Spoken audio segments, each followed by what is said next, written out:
This is the day the Lord has made. Let us rejoice and be glad in it. Hello and welcome to this edition of Destined for Victory. I'm your speaker and host, Pastor Paul Shepherd, and I'm glad you've joined me because I believe you're going to receive fresh insight into God's Word. Listen, do me a favor, call someone who needs a word from the Lord and tell them to go to praisedc.com, click on Praise on Demand, and then choose Destined for Victory.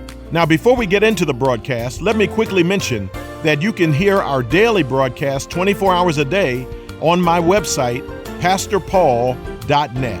On that website, you'll find a number of resources that will be a blessing to you or to someone you know.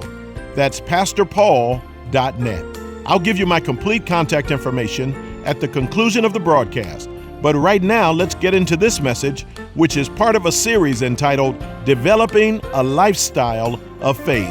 Listen and be blessed. My black pastor friends used to say when they'd come and visit or preach for me or something like that, they say, that's the weirdest church I ever saw. And some of them even made me feel bad. Well, you know, your church is just different. You know, I'd be trying to have a conversation with other pastors. We talking about church, and when I bring mine up, they say, well, you know, y'all. Because they didn't know how to reach anybody who didn't look like them. And I didn't know either, but God did it and just revealed to me that that's what he was doing. And I just had to catch up with what he was already doing. In fact, I stopped letting guys make me feel funny for my church. Because at a certain point, one of them throwing off statements to me, and I said, well, actually, your church is the strange one. Because your church exists in a diverse world, and it manages to be homogeneous. I said, and there's nothing wrong with that. It's okay if y'all feel, the commonality of race and you want to worship together. I said, it's just that when y'all get to heaven, you're going to have culture shock.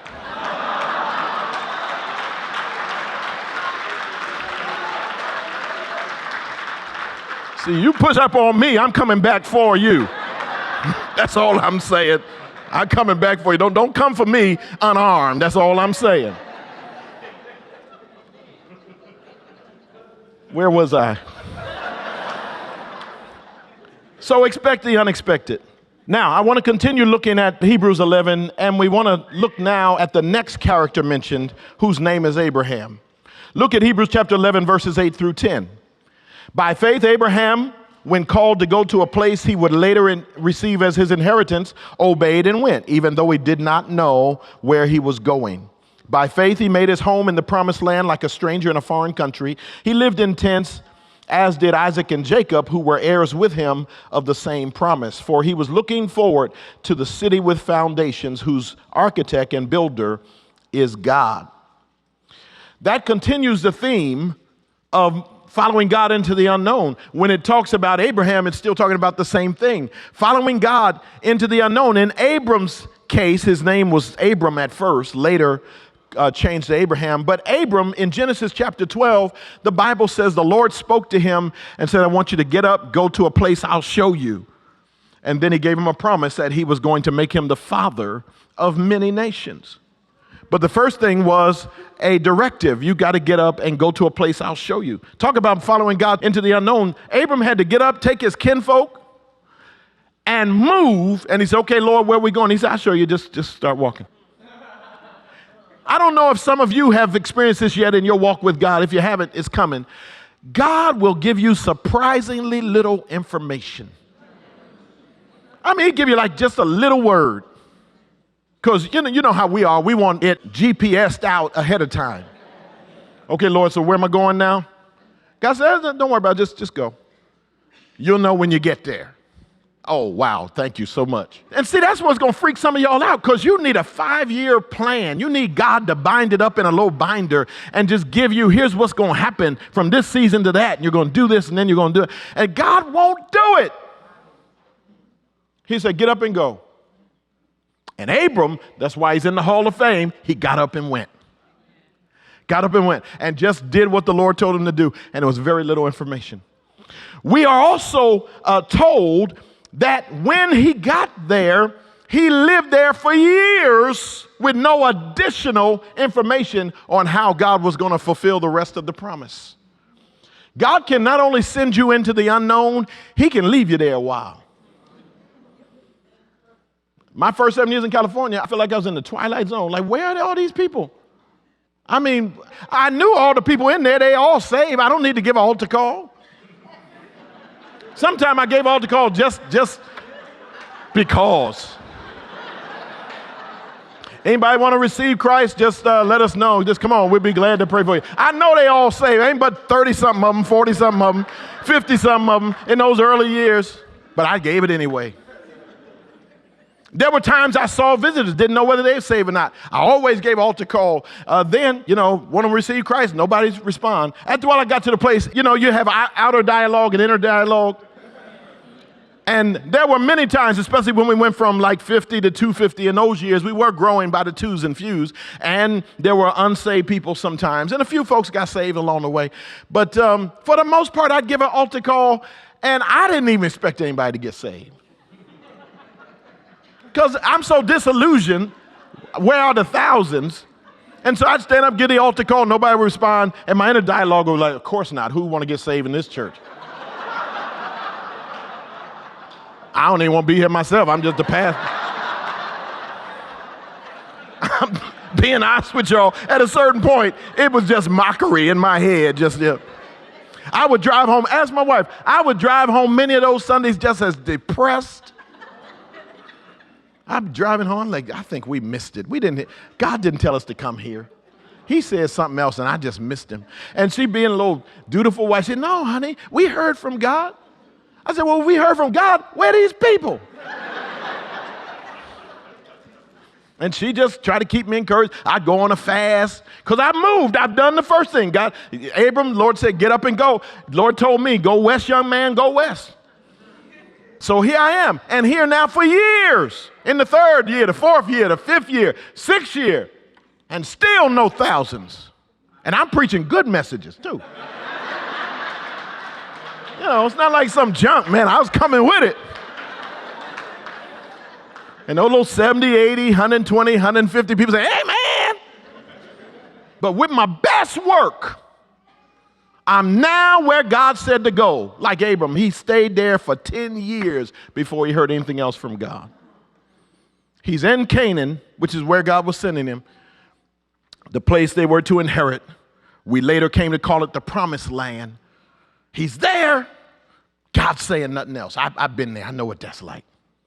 You're there, preaching for years, leading and serving, and God's saying nothing. I'd go on a fast.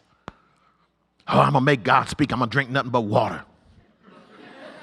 God going to have to say something. I'll hole up somewhere for days.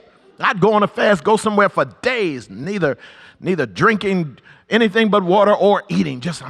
God, say something to me. Try to force God's hand. And all I do is lose a few pounds.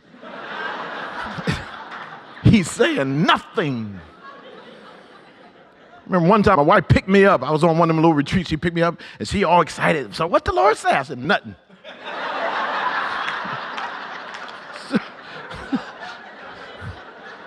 Like, let's just go home. And I'm going to eat too. That's what I'm going to do. He can't stop me from eating. I know that. I'm going to get whatever.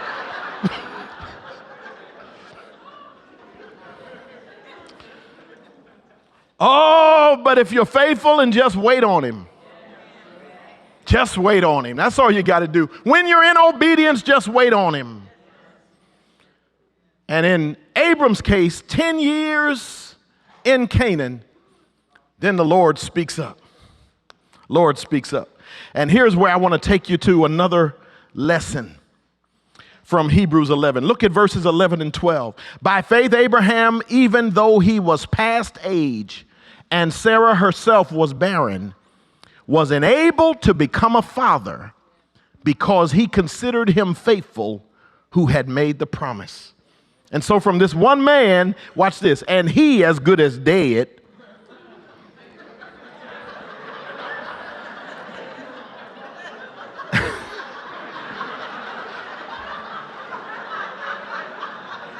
became descendants as numerous as the stars in the sky and as countless as the sand on the seashore.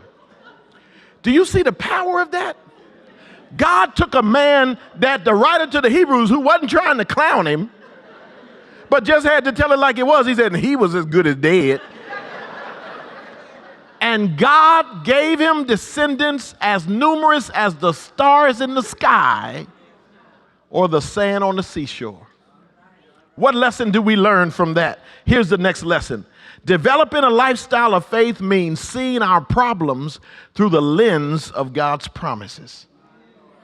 When you walk by faith and develop it as a lifestyle, you'll learn to see your problems through the lens of God's promises. Now, what's the problem? Problem is God has promised him that he is going to become the father of many. And when God first spoke to him about picking up and leaving, going to a place he would show him, he was 75. He gets there and lives there 10 more years before God says anything else. When he's 85 and his wife is 75, now God says, all right, let's get this son here that I promised. And that's where they went wrong. That's what I love about the Bible. The Bible isn't full of folk who did everything right. What I love is that way I can get something out of it, and so can you. Because if we were reading a book of folk who did everything right, after a while we'd be like, what's the point of reading this? I can't relate to any of them. Oh, but you can relate to this book. If you've never been in your word, you need to get in that Bible. Because there's folk there who look just like you. And they get this one so wrong. Abram and Sarai have a little business meeting, a little family meeting to figure out what's up with this word about having a kid. I'm 85. She's 75. We've never been parents. And now here God is talking about, okay, it's time for y'all to have a baby. So they had this little meeting. I always picture it as one of these little marriage techniques that some marriage leaders tell you how to do. And one of them is sit face to face and knee to knee. And I saw one, they said you hold it, and they illustrated it for the group. And you hold hands and you look each other in the face so that you can have real intimacy. And then you talk about what the problem is in your marriage. And so I just imagine Abram and Sarai sitting there knee to knee and holding each other's hands and looking in each other's eyes. And Abram says, all right, now, baby, you know that God said we're supposed to have this baby. And Sarai said, well, he may have said that, but did he call my name? Did he specifically say me? No, baby, he didn't say you, but you're the only one I'm married to.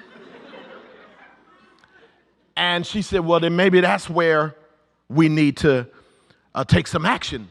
I can give you my handmaiden, my maidservant Hagar, who's a young Egyptian woman. She's in childbearing years. Because remember, this woman now that he's talking to is 75 years old. She had some good years. She could have had a baby in her 20s and in her 30s and in her 40s. But after a while, she hit that menopause. And she got on the other side of childbearing years. And she said, well, he must not be talking about me. So why don't I give you Hagar? Now, we always snicker at that. But let's take a moment and applaud her. This woman is so anxious to see the will of God done, she's willing to place a younger Egyptian woman in Abram's arms for the purpose of fulfilling God's promise. You know, most of y'all,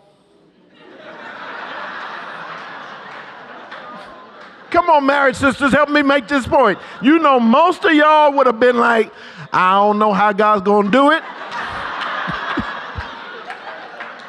But I can tell you how he's not gonna do it. Don't even think about.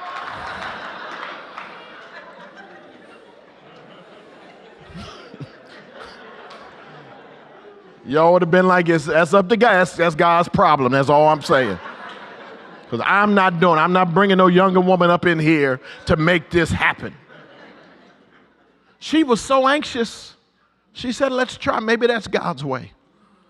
And you know, everyone's like, all right, now, baby, you sure that's what you want to do? You know, he's thinking, I don't want this coming back on me. Long story short, She gave him Hagar as a second wife. And when Abram was 86 years old, Hagar had a baby by him, but it wasn't the child of promise. See, you can finagle some things. All of us are ingenious people. You can make something happen, but that doesn't mean it was God. I said, that doesn't mean it was God. You ever done something and when you look back on it, that was just you? No need of blaming God. That was just me. He didn't tell me to do it. He didn't strengthen me to do it. Abram got that strength without God's help. That's impressive. That means Hagar was a pretty impressive sister. 86 years old, and he came through. Y'all help me. We got children. I can't tell you the whole story. Just act like you know what I'm saying. 86, and my man, she had a baby. It wasn't the child God promised. Be careful how much of your will you exert. Because just because you make something happen doesn't mean it's God. And certainly the mistakes you make, don't blame them on God. Any of us who have ever recovered from a mistake, it was only after we said, Lord, this was me. No need of me rationalizing, no need of me blaming somebody else, circumstances. What had happened was, you only get right once you admit you've been wrong. And some of you need to look at your Ishmaels and say, God didn't do that. It was me. And some of us better know that now because you have more than one Ishmael in your life. More than one thing you did. You forced it to happen. Some of y'all have Ishmael, Ishmaela, Ishmaelika. Come on, you know it's the truth.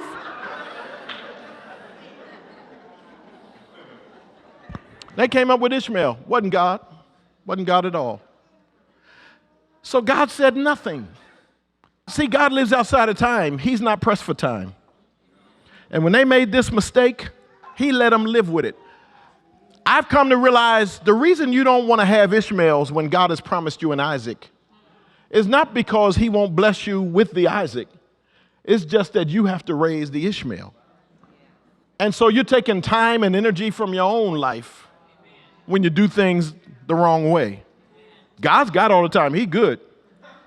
So when Ishmael's born, Abram's 86. God says nothing else to them for 13 years.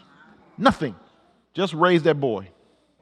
And Hagar and Sarah went through their little trouble, which started immediately as soon as Hagar knew remember that? As soon as she knew she was pregnant, she got new. Now she works for Sarah. Sarah writes her paycheck, and she still got new with her. Walking around the house, flaunting the fact that she's pregnant, and Sarah has never known what it felt like. And she wanted to take that knife and just kind of turn it. I got one up on my boss, and I'm having a baby by her husband. See what I'm saying? Just that little, some of you sisters know y'all looking holy, but you know exactly. Sitting up here looking so holy like I can't relate to a spirit like that. You know exactly where Hagar was like, this baby sure is kicking.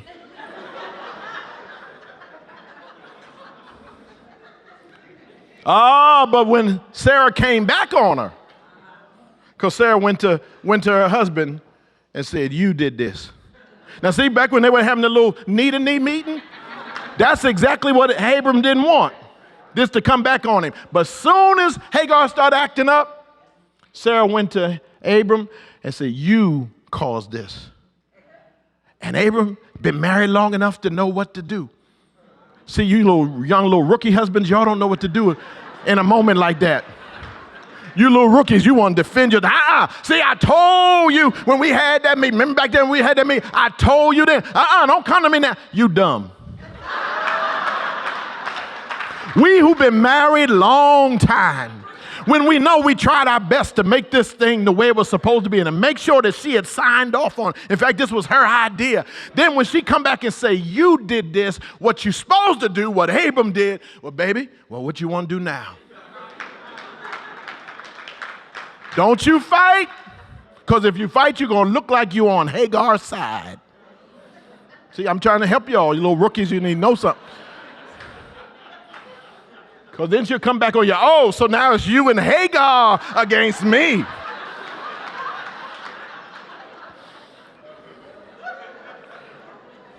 Bottom line is, God said nothing for 13 years. Then when he speaks up, Abram's now 99 years old. Sarah's now 89 years old. What they could have done in the 80s and 70s, now, because of disobedience, God made them wait 13 more years. Now you got to believe for the same miracle. And if you thought it was going to be a miracle at 86 and 76, guess what it's going to look like now? So now you still got to live by faith. That's why I'm here to tell you on this point, you're going to have to learn to trust God with your problems, but you do it by standing on his promises. Now, the promise is, I'm going to give you the child. God didn't say y'all figure out how to have a baby. He said, I'm going to do it. All you need to do is get your faith lined up. And that's when God will do exceeding abundantly above all that we can ask or even imagine. Now, this one's God. The other one was Hagar. Gave that man some energy. This one is God. He and Sarah. And the Bible says about him at 99, he though as good as dead. I mean, he was an old man wishing for younger days. But God got in the picture. You got to learn that when God gets in the picture, all the problems have to subject themselves to his promise. There's nothing that can withstand the promise of God. When God says it, he's going to pull it off. He's going to bring it to pass. And there's nothing the enemy can do about it. When I saw that happen in my ministry, in those years after all those times of, Lord, where are these people? How come your promise isn't working? Suddenly, God began to answer. I don't know why he chose that time. I had done the same work. People said, what was the difference when they saw the growth of the ministry in that season? How'd you go from 250 to 2,500 in 8.5 years in a little 14,000 square foot warehouse? Where do you even fit those people? I said, you just follow God and go where it's going. The 300-seat sanctuary filled up, and we said, oh, we better have a second service. And so we did 2 services, and then eventually both of them were full. Then one Sunday, one of the ushers or somebody came to me and said something about the people in the back. I said, what people in the back? They said, oh, there are folk who come every Sunday. They don't get here early enough to get in one of the 300 seats, but they sit in the back and try to listen through the wall. When God is moving, nothing stops it. And people sitting back there listening through I said, what? They said, oh, yeah, they sit there every Sunday. They just pull up a chair and just sit there. I said, well, we can't have that. And so I said, well, put up a screen. Some of y'all figure out how to do overflow and put up a screen and bring some audio in here. And that's how we created overflow. I didn't get that from a church growth conference. I got it because folk were sitting in the back. Next thing I know, a couple more years later, the first service has overflow and the second service has overflow. Now we got to have a third service. And we started third service. I remember 7:30, 9:30, 11:30. And then all 3 services had overflow. And by this time, folks are getting saved every week. After years of giving altar call, like, of course nobody's coming. Why am I even doing that? Now I'm giving altar call, and every week somebody is getting saved. And now 3 services are full, and we got to go to a 4th service. And we ended up in those days, we did the 4, we wanted to do them all on Sunday. And so we did a 4th service Sunday at 5:30. It was a God thing. People said, well, you must have been preaching different. No, I wasn't. I was preaching as good in the theater as I was in the little 14,000 square foot warehouse. But it was a God season where we had sown in tears and waited on him and obeyed him in the little things. And now he's ready to show himself strong. And now people are getting saved all the time. We're locking people out of 2 of the services, locking them out because we can't have another person in the building. And security would have to go out there and say, we're so sorry, but there's just no way we can add anybody in here. And for the 9:30 folk, they would say, but if you stand here, you be the first in for 11:30. And the people would just stand there. And you walk right by the church in those days, and people stand outside waiting for the next service. Looked like the premiere of Batman Returns or something. You say, what was the difference? God was ready to move. I've seen him do marvelous things, and he's going to do it again. Just like Ty Tribbett sings, if he did it before, he can do it again. And I'm believing God for that. Well, I hope you were blessed and helped by the word you received today. Now, this message is part of a series entitled Developing a Lifestyle of Faith. This message, as well as all of my daily broadcasts, can be heard 24 hours a day online simply by visiting my website, pastorpaul.net. You can even download them to your iPhone, Galaxy, or other smart device. In addition, you can browse our complete online store. Simply visit my website, pastorpaul.net. Before we go, let me say thank you to those of you who make these broadcasts possible by your faithful prayers and generous support. You're the lifeline of this media ministry, and we're grateful to God for you. And for all who get in touch with us with your gift of any amount this month, I'd like to send you my latest booklet. It's entitled Stay Positive. At the end of the day, everyone falls into one of two categories: those who respond to difficulties by becoming fearful and negative, and those who refuse to let difficulties on the outside change who they are on the inside. If you want to be in the latter group, this booklet was written with you in mind. Request your copy of Stay Positive when you donate this month. Our mailing address is Destined for Victory, P.O. Box 1767, Fremont, California, 94538. Once again, that's Destined for Victory, P.O. Box 1767, Fremont, California, 94538. Or you can call us toll-free at 855-339-5500. That's 855-339-5500. We'll look forward to hearing from you. Well, thanks for joining us today. I hope you'll tune in again next time and invite someone you know to tune in as well. Most of all, remember that he who began a good work in you will bring it to completion. In Christ, you are destined for victory.